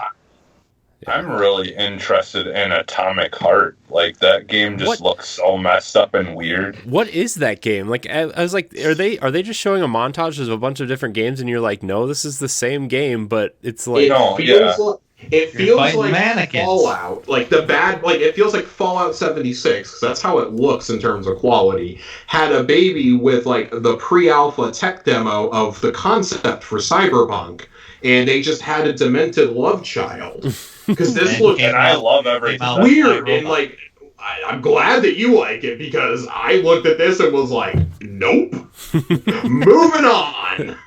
See, I like weird though. I like when I do they too. embrace weird. It's not tickling my particular weird fancy. What is your weird fancy, Josh? I don't know, but this didn't tickle my pickle, if you know what I'm saying. Keep on task here. There was also Hades. Hades. Coming to Physical. Game Pass. Yeah, and a physical edition. They made a big deal about 4 that. months ago on accident. Yeah. Yeah, and I've got the Ascent already pre-downloaded, so that game. Shredders was kind of cool. I mean, I thought it was Amped. I thought they were about to announce they were bringing Amped back for some reason. I got that too. It's the guys behind Amped. Oh, yeah, is it? Shredders was. I think bringing Shredders out against Riders Republic is a horrible idea. Shredders did not look that good. Yeah, but this is on Game Pass. Riders Republic is not. I would almost spend money to play Riders Republic versus Shredders. Yeah. I just after playing Steep on Game Pass, I have I wouldn't say a negative desire to play Riders Republic, but my hype went way down because Steep was not great in terms of doing tricks, in my opinion. It is the SSX I was promised. It is not. Mm-hmm. I want somebody to just go balls to the wall with this. I'm not playing this for realism. Mm-hmm. Yeah. Anybody else have anything? Because I kind of want to talk about the Square conference, especially the Party Animals, baby. I'm ready to play that. Oh my Let's go. Damn it. God damn it. Okay. Yeah. Let's talk. Get us out Josh. here, Square. Oh my gosh. Square Square-Enix Presents happened after the Xbox conference. Kicked it off with Guardians of the Galaxy. I thought we were just going to get a little CG trailer. This game was coming out next year or 2 years from now, right? Because Square likes to announce things really early. No. Showed off the trailer, showed off a bunch of artists and things showing their appreciation. The biggest thing, single player, narrative driven, playing only as Star-Lord, dialogue options and choices, really cool soundtrack. This is the game I wanted Avengers to be, and this looks like it. Josh, you sent this to me. You said this game looks tailor-made for you. This game looks exactly like what I would want from a Guardians game. Pat, you and I were just talking about this recently. Mm-hmm. How you were kind of leery about what Guardians of the Galaxy is going to look like. Did this after the Avengers? Oh yeah, this totally won me over. This game is an RPG. Also, did you notice the battles? Yeah. Mm-hmm. Yeah, it's an action RPG. Yeah. It's cool. This is a game that, like, every single sense of the word is for me. I think the dialogue they showed, like, I saw a lot of people complain, "Oh, the dialogue is just so bad." Like, no, it's actually pretty great straddling the inanimate. That's Guardians of the Galaxy. Yeah. Have you ever straddling that with the James Gunn? Like, everybody complaining, "Oh, it's not the MCU characters." Oh, good. I don't want it to be. Look, I don't like when Spider-Man came out and it wasn't MCU, right? I thought that was cool, right? That really worked. When Avengers came out, like, I'm glad that they didn't go the MCU route, but every single character looked like we're trying to be MCU, except we're gonna try not to be MCU, but just close enough so maybe people will forget, right? And like that really bothered me. Uncanny Valley. Mixed with, like, you know, several other problems with the Avengers. I may have to, like, sit down and watch that whole Guardians of the Galaxy section again, because I don't know, I really just wasn't moved by it. I'm hearing you guys and I'm like, was I watching the same thing? But I'm pretty sure I was watching the same thing. But I don't know. But the one thing I will say is that Disney and Marvel Studios, they're still sticking to it, because I thought with the way, like, Marvel's Avengers had turned out, like, there wasn't going to be much else coming that that Disney was going to throw their way. Yeah, I thought. Well, Square Enix still thinks Marvel's Avengers is a success. I think Disney has a gun to Square Enix's head, metaphorically, over Avengers right now. Like, no, you will fix this. Mickey Mouse with a... Yeah, you will make all this content for free. Well, you will not profit on this game anymore. Avengers banking on the success of Black Panther's DLC. So. Mm-hmm. A lot of people are excited about Black Panther. I have a couple friends who are like, I will legitimately give it a shot. Black Panther is free. I'll try it. Whereas I'm over here like, I'm a sucker. I like Deus Ex. I like Eidos as a studio. This game's been in development for like 4 years. Give it to me. I'm really glad they went the single player route, because Guardians, I feel like, just as much as Avengers, has that ability where each character could be their own separate subclass, right? Mm-hmm. And you could do the loot thing. You could do we have to go do this mission to find better loot to upgrade our ship and upgrade our weapons and make new weapons, right? Like, Guardians totally has that vibe way more than the Avengers does, right? And I'm really glad they're sticking to their guns and doing a single player narrative driven game. I like this because, like, this is the point I made earlier when I was talking with Ray. I says, I like that they have it focused on one character, and I saw a lot of people go, we have to play as Star-Lord. Like, I'm sorry, doing a single-player game playing as anybody else in the Guardians would not be a compelling story. Like, I hate it. I don't understand why people are so upset about that shit. Because, like, Star-Lord is the main character. If you watch if you read the comic books, if you watch the cartoons, if you watch the movies, like, he is the main character. Without Star-Lord, there is no Guardians of the Galaxy. So I don't understand why people are, like, getting all bent out of shape about that. Maybe they just hate Chris Pratt and, whatever's going on with him lately. Or I don't know, but whatever. The Galaxy. I says, like, if you nail Star-Lord in this game, if it comes out, it's really good. Like, hell, even if it's like 8.5, like, there's clearly room to grow in another game, it becomes financial success, then you explore adding in a couple of other Guardians to play as in a future game. Mm-hmm. Okay? Yeah, like side DLC. I said, like, I would love to see a single-player game. I don't ever want, like, maybe give me the option for co-op, but I prefer not to have it. Let me have a single-player game where I can play as any of the characters when I want to, or have their own quest lines, or something, like, really lean into the RPG aspect of this. Mm-hmm. Let me upgrade my characters, my gear, my loot. Like Corey said, like, let me, I don't know, like, not have to, like, go hunting for gear, but let me upgrade it with, like, resources or something that I'm earning in game. Yeah, like if you you can like have, an Assassin's Creed or Ghost of Tsushima. Yeah, you could just like find resources around the level you're going in, and you go to your ship's workbench to upgrade your weapons or your mask or your rocket boots so you can fly longer, right? Like, yeah, you can find cassette tapes. That's the other thing, though. Speaking of the music, scanning. Let's go. Speaking of the music, does anybody get the feeling that, like, you're going to unlock different songs, and each song is a different ultimate superpower? Oh, yeah. God, please. Yeah, I got that when he was holding up his Walkman. I got that kind of reference. Yeah, that's cool. I think that would be a really cool thing. Real kind of, like, That's why I was only half joking about upgrading his Walkman. Yeah. Because, like, I think that would be cool as shit if they just totally lean into just being the goofiness. Yeah. Honestly, if Microsoft wants to capitalize on this and get like some extra DLC that's exclusive to them, give them a Zune, just like at the end of Guardians of the Galaxy 2. Yeah. Just to be in on the joke. Dude, that'd be So hilarious. you get modern music if you play the Xbox version. Right. Yeah. No, you only get early 2000, early to mid 2000s music. Can I still get DMX on there though? Yes. Well, Hey, okay. early 2000s, you put Limp Bizkit on there, you put Cold or some other like kind of like new metal bands in there, we're good.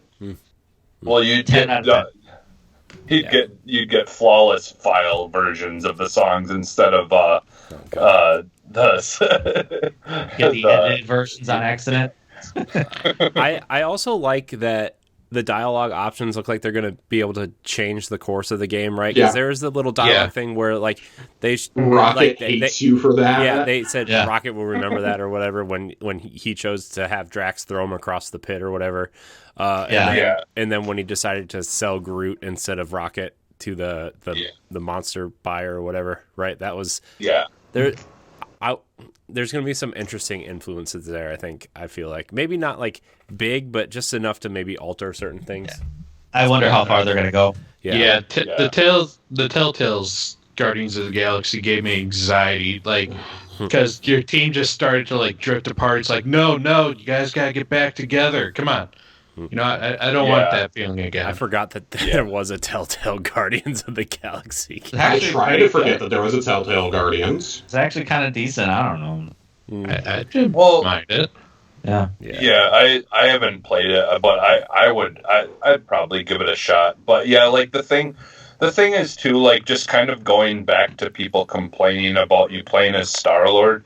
The thing is you know very well this is going to be like a Final Fantasy game where these characters are going to be, and, you know, you're going to be a squad for the most part the whole time. And yes, you may be only controlling that character in, you know, like movement, but you know there's going to be a lot of situations where you're interacting with the other characters. I can see You're flat out controlling their attacks. Just kind of like in Final Fantasy VII Remake. I could see Or like in Final Fantasy 15, where you didn't control the other guys, but you gave commands. You don't ever switch over to them. Like, that's the pop-up menu. I think I feel like that's just people looking for something to complain about.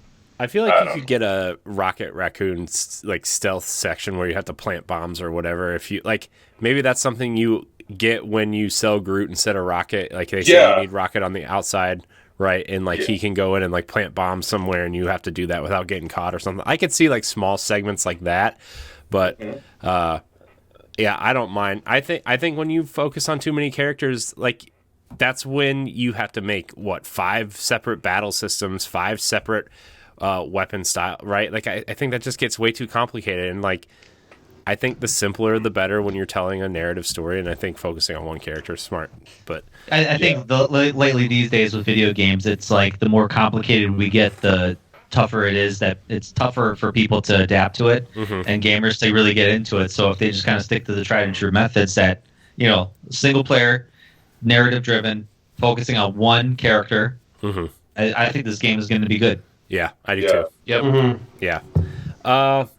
So speaking of good games, the next game I think looks really cool. The Stranger of Paradise Final Fantasy Origin was announced. This game is being developed by Team Ninja. Their last couple games were Neo and Neo 2.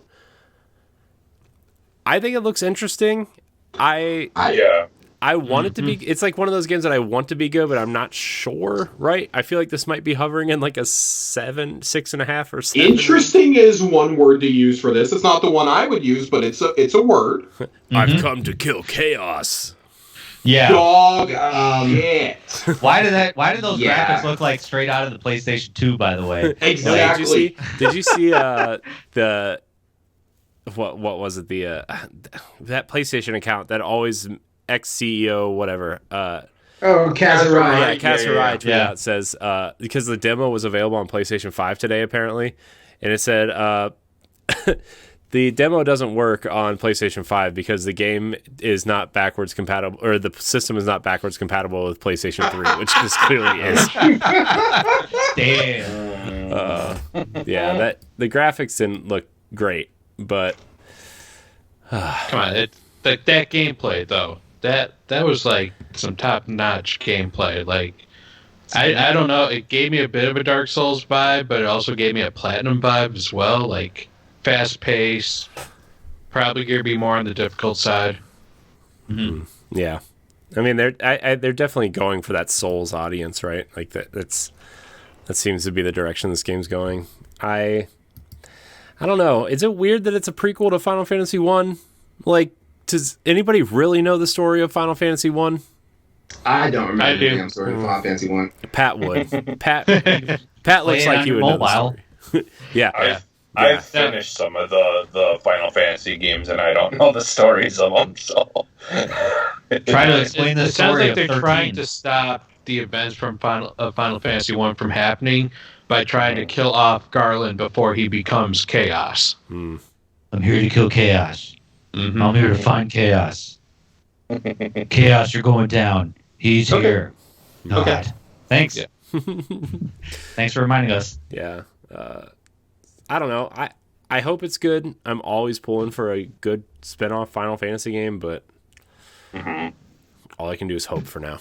And so It's Team Ninja. They do some good stuff. Yeah. I mean, Neo and Neo 2, for all intents and purposes, are good games, right? Like, I think people like those games. I've never played them. I don't like hard games. I'm a baby, but I'm with you.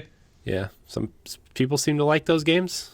So, do we want to hit on the Avengers Wakanda expansion a little bit? They showed a little bit off today, right? It's a thing. It's happening. Yeah, it's happening. It's free. You're fighting against Claw. Finally, someone that's not the Hulk. But he does. Yeah. He still has both arms. He turns into one at the end, though. It looks like That is true. That's not cool though. He has both real arms. Where's his metal arm? It's not fun. I thought he had a metal arm. Did he? yeah, it was like a Mega It's Man like a arm. gun. Oh, Yeah, I thought he turned into, maybe it was a the different Mega person. Man at the end. I don't know. Yeah, it's actually a Mega Man crossover. Yeah, there you go. Nice. I'm in. I'm in. The other games as a service game that they showed off today was Platinum Games Babylon's Fall. Kind of disappointed that that's a game as a service. Anybody else? Yet again, the graphics did not look platinum. Gave me Did not look like platinum games at all. gave me some real Godfall vibes. Yeah, it's Well, I did a looks little very bit. generic. I did a little bit of research on this one because I wrote the article up on it today, and they're going for a different art style. It's intentional. Now I'm not sure if they're going to clean that up, over the next year or so as the I game was is going getting to ready say, to is come the out. art style bad? They wanted to go with more of a Western style art because that's who they're obviously trying to focus on with Babylon Yeah. Falls. But it's still like it's Western art mixed definitely in with like Japanese influences. Yeah. Yeah. Yeah, it's just disappointing because the first time they showed it off, it looked like this big, kind of beautiful, like Platinum Games game, right? Like it had cool combat, kind of like this weird fantasy realm, right? Like it was cool looking, and I just it's really disappointing. I feel like they're like, okay, we gotta get this out because it's been 5 years now since we announced it. Yeah. Oh yeah, it is. It is coming up on. It is coming up on 4 years. On I mean, this, they yeah. announced it the same time they announced Bayonetta 3, and it's been 4 years too. So, Yeah, that's right. all right, we're Wait a gonna minute. move. What on. about what? what about the Final Fantasy Battle Royale game? No. Look, Final Let's Fantasy. move Come on. on! Let's I'm- move on. I'm Final ready to Fantasy. know about that. I'm gonna be the only one to play it here. Mute his microphone, please. Mute Yeah. his microphone. Josh, Yeah. Life is Strange Remastered and Life is Strange True Colors. I know you tweeted out today that said everybody should play Life is Strange. Yep. Stoy and I will agree with that. Yeah. I will agree. Don't play it if you've been like super depressed recently. Yeah. It's going to make it way worse, especially the first one. But genuinely one. Oh, go ahead.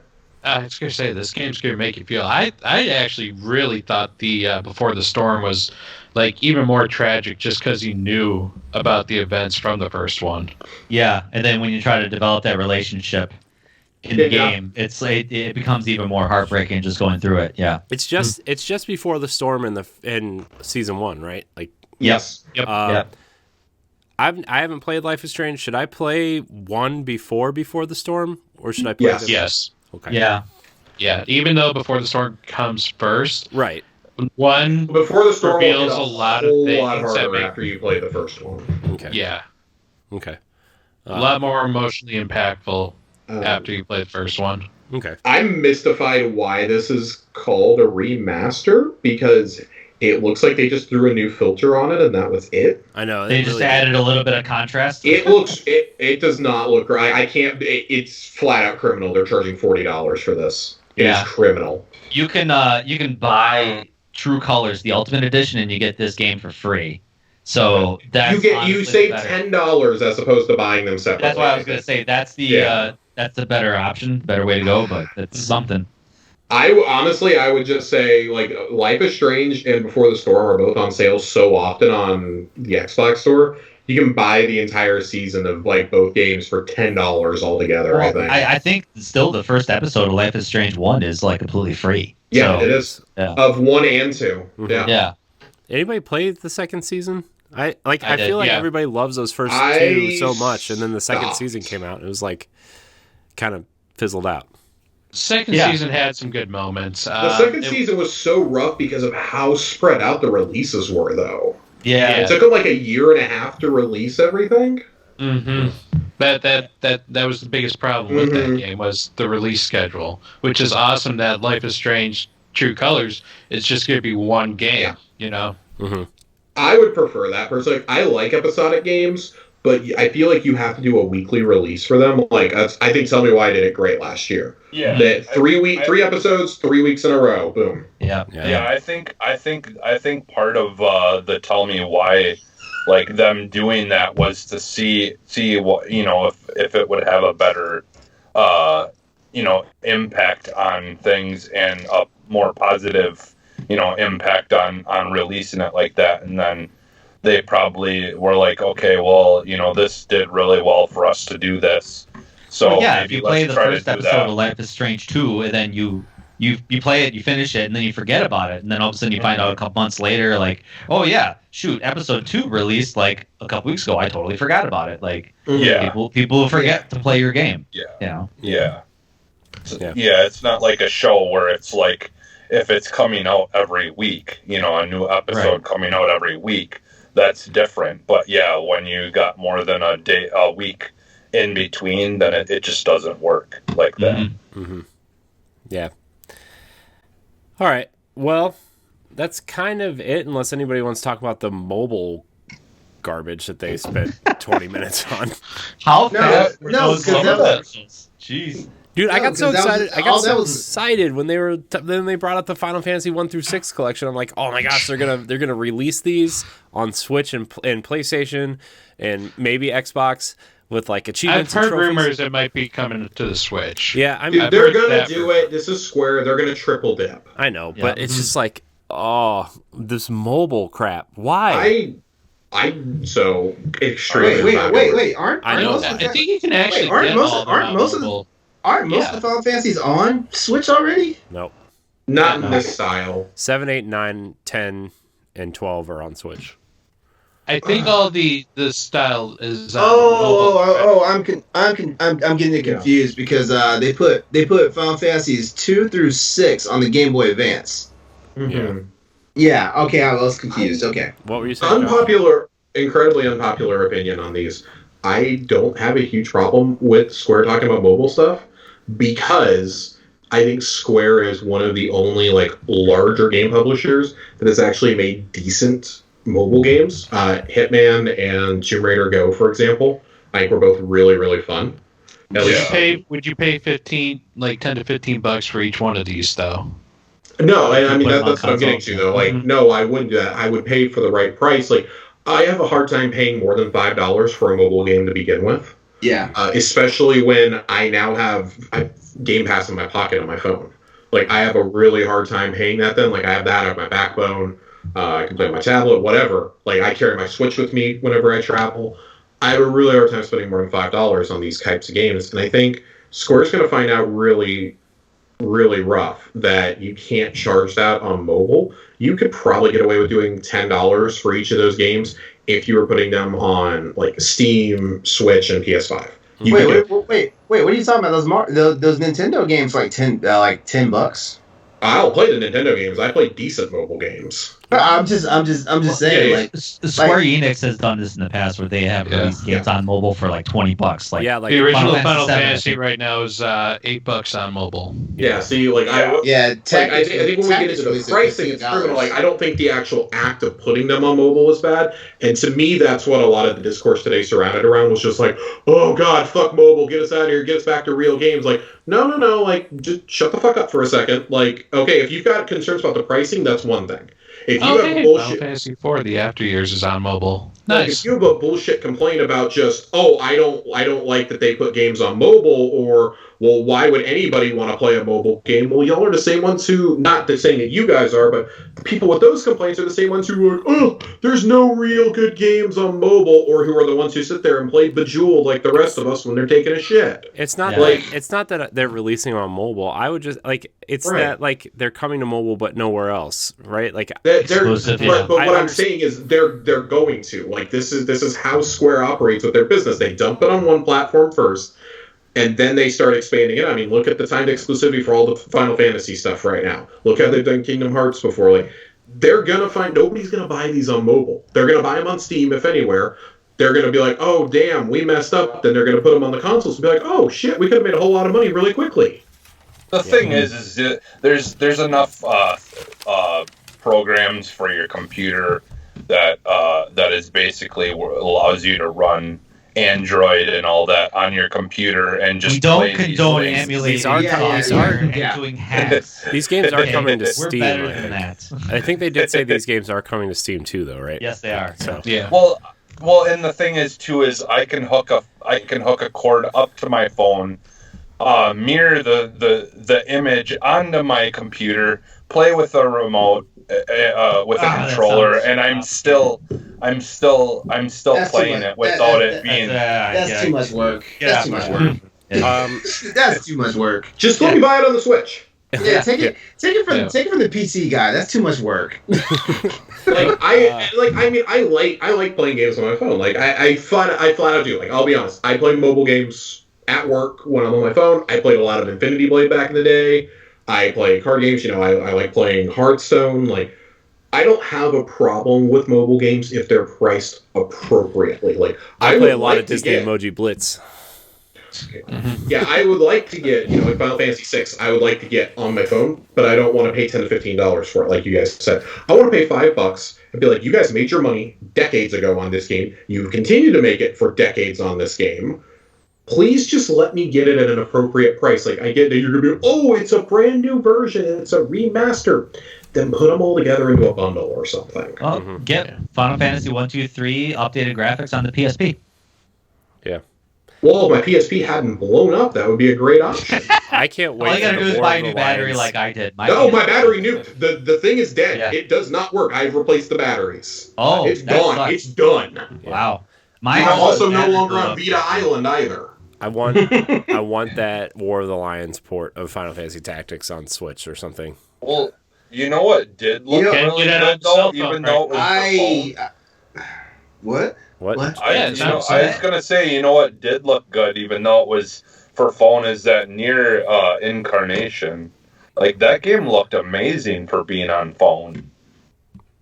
I think this is also the third Nier game. Like, this is the official one, and that kind of hurts. All right, so I think we kind of talked about all the big stuff. We kind of crapped on the mobile stuff for a while. Pick up Legend of Mana. That game's awesome.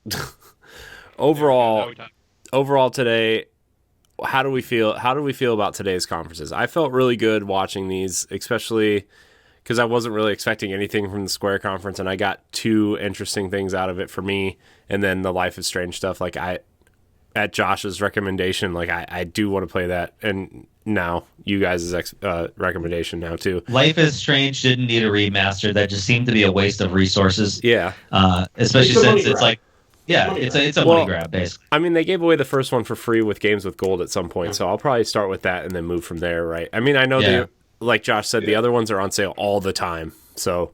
It's not even optimized. Matter of fact, I think they're on sale right now. I'm sure they are. Because of that. Isn't there a Square-Enix sale right now going on Xbox? There's the big E3 sale. Yeah, there's like 600 games on sale. So, but to conclude, I really think Microsoft kind of killed it today. Square Enix barely had anything to show besides Guardians and, like you said, Life is Strange. But yeah, I think Microsoft definitely killed it. The Stranger in Paradise. Yeah. How come they didn't show Final Fantasy 16? Sony won. They're not going to. It's a Sony exclusive. Yeah, when they show that, they'll show off Final Fantasy Remake 2. They'll show off 16, and they'll show off what was that other thing? 14's Forspoken. Forspoken, that's right. Yeah. Well, so I wouldn't say that like it being an exclusive would exclude that, because they did a Square-Enix Presents back in March when we found out about Life is Strange, and they had like a 10-minute segment for Forspoken there. Yeah. Well, Square Enix at the end of the conference did say that they got another one coming. Yeah. Well, the problem is that it's exclusive first for Sony. And if you notice, because I actually was doing some research and doing some looking up on this, apparently when like the whole before E3 started, like so in the weeks running up to E3, like they actually had stuff that had PlayStation logos and stuff in it. And if you look at a lot of trailers now for just like the E3 like after shows and post shows now, all that PlayStation stuff is gone. Yeah. Well, why does Sony gotta be such a dick about playing with others?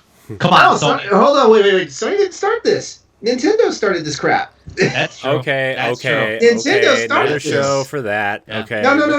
I'm just saying Nintendo did this first, and then next year Microsoft said, "Oh, we're going to be across the street. We're not even going to be at E3." And guess what? Sony was like, "You know what? If y'all are doing it, we can do it too." And Sony's going to make 3 different places. We're going to make our people run to each place. Yeah, and basically Sony is the only one that's stuck to their guns, because like Nintendo and Microsoft have crawled back to E3, and Sony's like, no, we're doing our thing. I will say Nintendo and Microsoft never technically left. Microsoft actually loves the ESA for some reason. Their event may be off property, but the second they announced E3 was coming back, they're like, fuck yeah, we're there. Last year it was different, it fell apart, but Microsoft loves the ESA. Well, yeah, the only reason they do their own area for E3 is because they want to make sure that they have the room to have the stuff that they want to show off. And they own the Nokia Theater, right? Yeah. Well, it's the Microsoft Theater now. Okay. Well, you know, I'm glad you guys explained it to me. For the sake of optics, though, like all I saw was Nintendo said we're not having a stage at E3. But Nintendo's always there with Treehouse. They're there every year with Treehouse. So they talk out both sides of their mouth. Then okay. I'm just saying, for optics, for guys like me who see things a certain way. Like all I saw was one year Nintendo was like, oh, we're not going to be on the floor at E3, and then next year, Microsoft. We could talk about this for another 45 minutes, but we're gonna wrap the show. This has been Boss Rush Games Recap Night 3. Thank you, Pat and Stoy, for joining us tonight. You can listen to having me. EXPcast on your podcast service of choice. Thank you, Jesse, for joining me. LeRon, Josh, It's been fun. Join us tomorrow night as we cover Capcom Take-Two, and there's someone else coming up also. I don't remember who's tomorrow. Oh, gotta cover that Verizon segment. Yeah. Verizon, the Intellivision segment. Intellivision. Intellivision. Verizon Intellivision, Take-Two, Mythical. The indie showcase is happening, so you know we might want to throw Dan and David a bone on that one. Yeah. The indie showcase. Razor is my most anticipated tomorrow. I can't tell if you're joking or not. I'm actually like part serious. Aren't they doing a bunch of Xbox crossover things though? Isn't that? Did I hear that right or wrong? What are you talking about? Aren't they making like a bunch of like Xbox branded accessories for Series X for mouse and keyboard accessories? I think they are. Yeah. You know, I caught a bit of the Futures Game Show today, and I gotta say, they probably had the best hosts. Really? They had Laura Bailey and Troy Baker. And Yes. It wasn't, like, super cheesy at all. Did somebody lie to them and say they were doing voice acting for a game? I love the PC game show, the PC gamer show too. Like, man, like because Mika Burton and the other two that they had, their names are escaping me because I'm just infatuated with LeVar Burton's daughter. I'm sorry. Yeah, they've been doing this thing where they do an actual like a performance that's like, you know, almost like the Bulbers? A TV show, it's like a TV show, but they're, you know, like they're playing the characters and they have the robot character that's funny, that, you know, comic relief. And yeah, like I thought they did a really good job this year with that the humor and stuff in it. So all right. Well, anyways, you guys can catch us back here tomorrow night for night 4 for those conferences, and then Tuesday we will have the direct recap show. LeRon, you can have that night off. You know, Dan's co-hosting with me, so it's fine. Anyways, okay. I want to thank everybody so much for joining us tonight. Remember, if you're watching on YouTube or on podcast services, to like, subscribe, and share. Leave us a nice review, all that stuff. Remember, you can watch us live on twitch.tv/BossRushGamesLive. And until tomorrow night, goodbye. Bye. bye. Take care.